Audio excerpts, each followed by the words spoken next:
Elias stood where the crystal blue waters of Lake Ohrid met the rugged cliffs of the Galicica Mountains. High above, the monastery of the Holy Word sat like a crown of ancient stone and weathered tile, a silent witness to 1,000 years of prayer, rebellion, and ink. He felt the weight of his own youth against the immense gravity of the cliffside. The climb was steep, the air thick with the scent of wild mountain thyme and the damp coolness of the lake breeze. As Elias passed through the heavy oak gates of the outer wall, the hum of the modern world seemed to peel away. The cobblestones beneath his boots were smoothed by the passage of countless pilgrims who had come before him. In the center of the courtyard, Elias was met by Brother Jovan. The old man's black robes were the color of deep shadows, but his eyes held the bright, sharp light of the morning.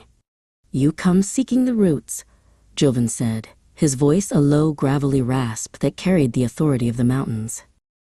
They entered the small, domed church, where the air was heavy with the scent of beeswax and centuries of incense. Jovan pointed to the walls, where every inch was covered in vibrant, gold-flecked frescoes. "Here," the monk whispered, "is where the language of the people was first given wings to fly across the world." Elias leaned in close to the wall, his breath catching. He saw the figures of Saints Cyril and Methodius, the architects of the alphabet that united the Slavic world. Their painted eyes seemed to watch him, a reminder that history wasn't just a collection of dates, but the immense courage of those who dared to create. "When the great empires fell and the libraries burned, the light stayed here," Jovan explained as they walked toward the scriptorium. The monks copied the sacred texts by hand, letter by agonizing letter, preserving the soul of a culture against the relentless tide of time and conquest. Jovan stopped at a heavy cedar shelf and carefully pulled down a vellum-bound book. The edges were worn and darkened by the oils of 1,000 fingers, yet the ink inside remained as vibrant as if it had been laid down that very morning. It was a bridge spanning across generations of forgotten names. Outside, a peacock cried out, its iridescent blue feathers a sudden shock of color against the gray monastery walls. "Everything changes, Elias," Jovan said, watching the bird strut across the garden.